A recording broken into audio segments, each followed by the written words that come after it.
Kikosi cha Maramba JKT 838 kikosi cha jeshi kinajihusisha na majukumu makuu matatu.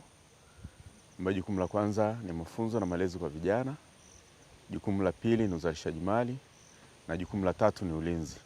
Kwa upande wa uzalishaji mali, kikosi kinajihusisha na kilimo pamoja na ufugaji. Hii miradi ya kilimo pamoja na ufugaji ndio tunayotumia kwa ajili ya kuwafundishia vijana masomo kwa vitendo, kwa upande wa kilimo kwa ujumla wake na kwa upande wa ufugaji. Kwa upande wa kilimo, kikosi kinajihusisha na kilimo kikuu cha zao la mkonge. Mkonge ukishavunwa shambani unaletwa kwenye mashine kwa ajili ya uchakataji. Kwa kikosi chetu tuna mashine ndogo idadi 2 ambazo tunazitumia. Kwa hapa kwetu, baada ya uvunaji tunazileta kwenye mashine zetu. Vijana wakishirikiana na wataalamu wa kuendesha zile mashine wanachakata. Baada ya kuchakata tunauanika, ambayo unaanikwa kama inavyoonekana hapa. Baada ya kuanika, basi tunaenda tena kuchakata kwenye mashine nyingine, tutaiona baadaye, ambayo yenyewe inanyoosha hizi nyuzi. Baada ya hapo mkonge wetu unakuwa umekamilika, unaingia sokoni. Kwa upande wa mkonge, changamoto kubwa tulionayo ni mashine kubwa.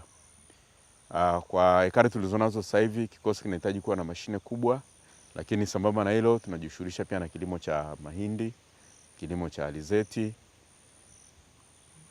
na kilimo cha bustani na mboga mboga kwa ujumla wake. Katika mchakato huo kwa ujumla wake, vijana wetu wanapata fursa ya kujifunza mambo mbalimbali. Kama tulivyoona kule tangu maeneo tuliyopita, tumepita VETA, tumeona chuo kinawapa vijana elimu. Wanapata elimu ambayo inawasaidia wanapomaliza mikataba yao, basi wanakuwa wanapata fursa ya kujiajiri wao wenyewe katika zile fani za useremala, ufundi magari, uwashi, ushonaji.